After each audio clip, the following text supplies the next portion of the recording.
Good morning, everybody. It is currently, I don't know what, almost 4 o'clock in the morning, and Zer is here, and we're going to see what he's got. So let's go see what he's got, because that's the whole point of this video, right? Alright, had a little bit of mic issue and computer issues so far, so if I don't post a whole lot of videos, that's probably going to be the main cause of it, but I'm going to try to do my best to fix it ASAP and get some more helpful videos out because you guys like that Urzok video I did. I'm going to try to do more of that.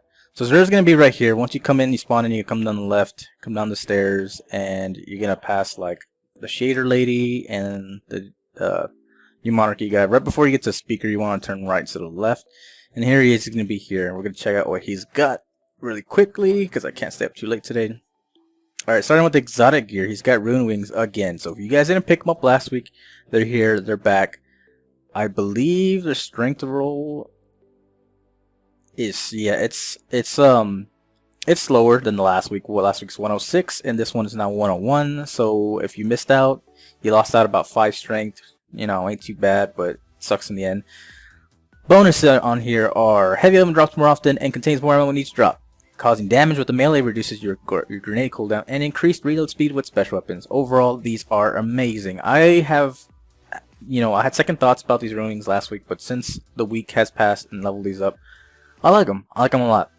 The heavy ammo doesn't drop as much as you want, but I know for like rockets you get like one more level, whenever I use like my Galhorn, I usually pick up this and I get like a shell or 2 more. So I like it. It's pretty good. You know, are they better than Armentarium? I don't know. I'd say they're about as equal. But if you're a Titan, this is very much a must buy if you've got the 13 coins to spend. If you don't have the 13 coins, then you can pass on it. If you got the Armentarium, you know, it's all good. Now, next is the Knucklehead Radar for the Hunters. This is a very good helmet, and I have not received this helmet since it was on sale from Zer. I don't know, the first month this Destiny was out. It's great. It's got strength. If you like strength, it's great. It's got a pretty good stat roll, 104. The abilities on this are grenade hits restore more melee energy, more super energy from non-guardian kills, and radar remains visible while aiming primary weapons. That's the main reason you're gonna get this helmet, and that's the main reason I'm gonna get this helmet, because I play PvP from time to time, and this is the helmet for PvP if you want that, you know, radar down. If you don't got guns with third eye, I believe it's different on this one, sensor pack, yeah.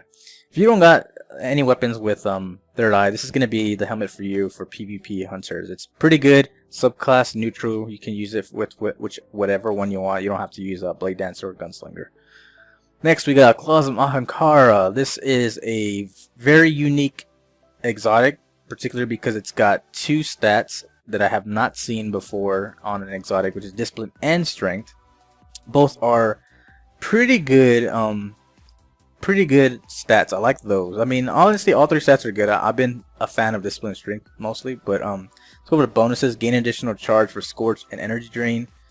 I believe I would very much like that if I were a Voidwalker, because I like Energy Drain. Increased weapon reload speed with special weapons, and increased melee attack speed. So overall, I think I like these a lot if I were a Voidwalker. Can't say too much about a Gunslinger, Sunsinger, because I don't play that, but from what I've seen with Voidwalker, it might be pretty good. Is it better than most exotics? No. If you want to collect it, go for it. You know, I don't know if I'd be a must buy for me, but if I was running a Warlock, I'd probably get it because I like to, but it's probably not a must buy. I wouldn't say it's not a must buy. It is not a must buy. For the weapon, we got Page Time.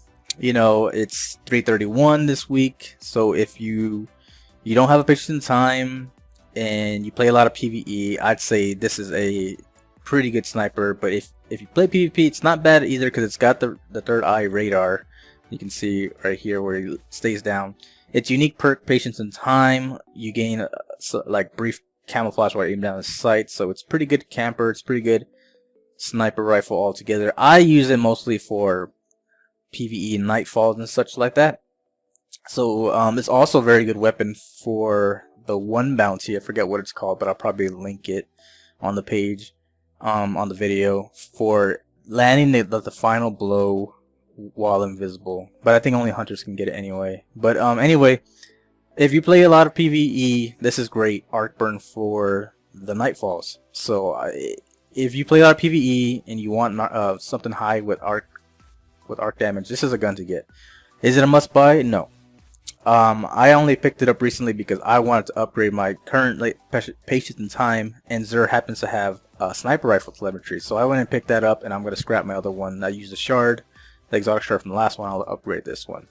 So there you go. Then when he's got exotic shards, here you go, for 7 strange coins. Use them to upgrade the last node on your exotic gear, or to upgrade current gear to your next one. Note that if you do upgrade old gear, you're gonna have to give him 1 exotic shard, and then to upgrade fully to the final, you know, like for this one right here, the Heart of Praxic Fire, 36 light and 139 discipline, you're gonna need another one. So that is that. And then obviously he's got the another exotic engram like last week, is gonna be the helmet one, 23 strange coins. If you got it, go for it. I personally picked up 2 of them. I'm saving my 23 motes for Iron Banner, and if I have any left over, I'll buy another engram before Xur leaves. But I believe they added 1 helmet, if not 2, to each class. So if you're looking to pick up something, it's be quite a gamble. I did it because I really wanted Knucklehead Radar, and I wanted to see if I can get it without spending any strange coins. Plus I wanted like Glass House for the Titan, stuff like that. So I gambled. I ended up getting this. I didn't have to spend strange coins. If I didn't get it, I would have bought this one. But it's all up to you if you want to get it or not. If you're a hunter, a lot of good hunter helmets with, you know, for the exotic class. I'd say Titans, you know, a little bit everywhere, and Warlock I couldn't give you a whole lot. I'm not gonna talk a whole lot of these because it's just upgrading. I'm only giving you perspective on the ones that I use, which are Hunter and Titan. Cresta Alpha Lupi, I would not upgrade this unless I was desperate to hit level 31 or 32, because this one is not very good for PvP or raids. But if you're a lot of strike player or 3v3, go ahead and use it to upgrade. It'll get you to light 36, which is the highest light currently for the hunter. So there you go. Next we got the Lucky Raspberry. That one, you know, it's alright compared to like Mask of the Third Man, which is better because you use less arc energy when you use your attacks, super energy when you're using your arc blade and stuff like that. So I would say that's better. If you didn't upgrade last week and you're a blade dancing hunter, this would be the chess piece for you if you want to hit that maximum level. Otherwise, it's alright. Arc bow grenade, probably the best arc grenade in my opinion for the hunter because of that wide strike it does. And this chess piece is the one that I use for PvE, like Nightfalls, arc damage, stuff like that, like my arc modifier. I use this one. Plus, carry more ammo for heavy, and fusion rifles is good. Heavy mostly because everybody's just heavy. Fusion not so much. Not people use a lot of fusion rifles, but it's good if you got like a fusion rifle. Yeah. Intellect, it's all right. You know, if you like supers, you know, getting your building super fast, it's good. If not, it's whatever.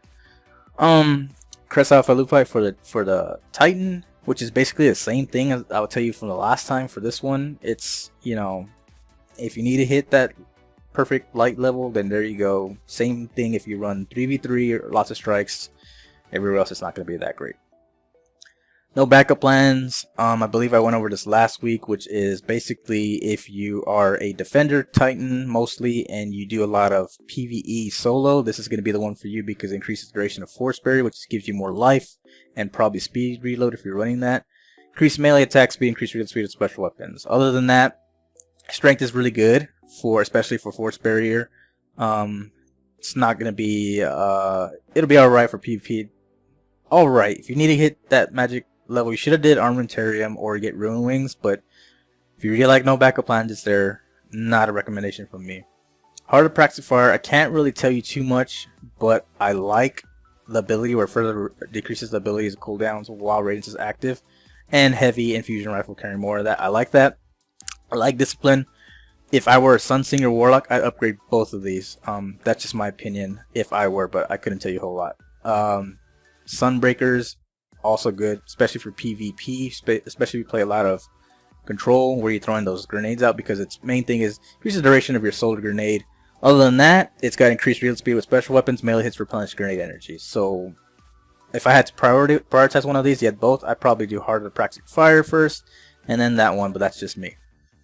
For the gun upgrades, Mitre multi-tool. If you use this a lot in PvE and Iron Banner, then go for it. This is a great scout rifle. It's got great stats all around. It's got third eye, so you can see your radar when you're aiming down sights. You know, it's overall the stats on it are great. I would definitely use this if you had it and this is the gun of your choice. I would definitely upgrade.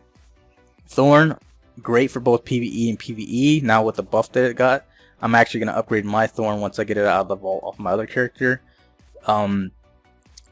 This gun is probably one of the best hand cannons in the game now, just because of the buff. If you use this, overall it's great both in PvE, PvP.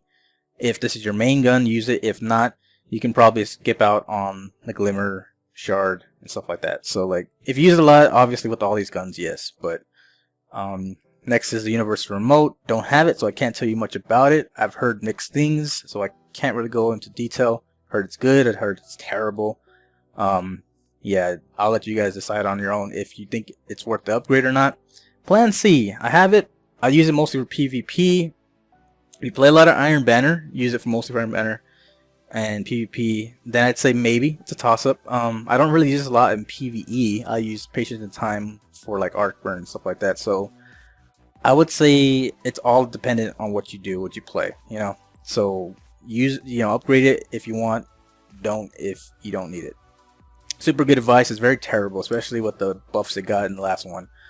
Honestly, I completed a bounty for Super Good Advice and it gave me the 331 version, and I immediately scrapped it because it's super easy to get, and if I need it again, I'll get it, and I don't like the one that I had it and I never used it, so I passed. Yeah, it's a terrible machine gun. Next and finally, it's the Truth. If you missed your chance last week to get the upgraded version, the Truth of Truth that Agent 9 was selling, has your chance to spend one more extra shard, exotic shard, and about 7,000 glimmer to upgrade it. But it's there if you want it. Overall, the Truth is a great rocket launcher. I'd say it comes in close second to Gjallarhorn just because it can track targets and it's got that early explosive detonation. Even though the magazine size says 2, it carries 3 now after the update. So if you use it, it's heavy to use. Go for it. It's great in PvE and PvP, especially in the Vault Glass and Iron Banner. So yeah, there you go, guys. That's the Truth. Now we're just going to run over the Curious really quick because I don't want this video to be too long. Shotgun, Sniper Rifle, and Rocket Launcher telemetry. These guns will further increase the experience when you use the respective weapon for the respective telemetry. Again, best way to take advantage of these are to load up a whole bunch of bounties, complete them right before you turn them in. Use one of these consumables. It lasts for 30 minutes. Turn them all in, and you just watch the XP roll, and it's incredible. You can literally level up a gun in like a day if you have like alts. Other than that, Plasma Drive and Recoil, use them to upgrade your Rare Sparrow. I believe they match the speed of almost match the speed or durability of a Timebreaker. Other than that, you get a fancy little color, and yeah, you have a Legendary Sparrow. Mostly aesthetic if you really care about that stuff. And finally, but not least, Heavy Ammo Synthesis. Thank you, Zer. Thank you so much for bringing these back. I am happy to have these back because every week you go without them, I suffer. And I don't even know. I don't even use Heavy a lot during like bounties and normal missions. But I do use them a lot during the raid, and I do try to get multiple raids in during the week and Nightfalls. And that's probably where it goes. And I'm glad to have them back. If they're here and you need them, 5 for 1 Strange Coin, the best deal by far. So yeah, that's going to be it for Zer week 15. If you guys liked the video, don't forget to share some love. I'm going to be doing some more videos this week and this weekend, so look back here to see some new stuff that I got going for you guys. But anyways, this is Josh, the River City Gamer, and I'll see you guys next time.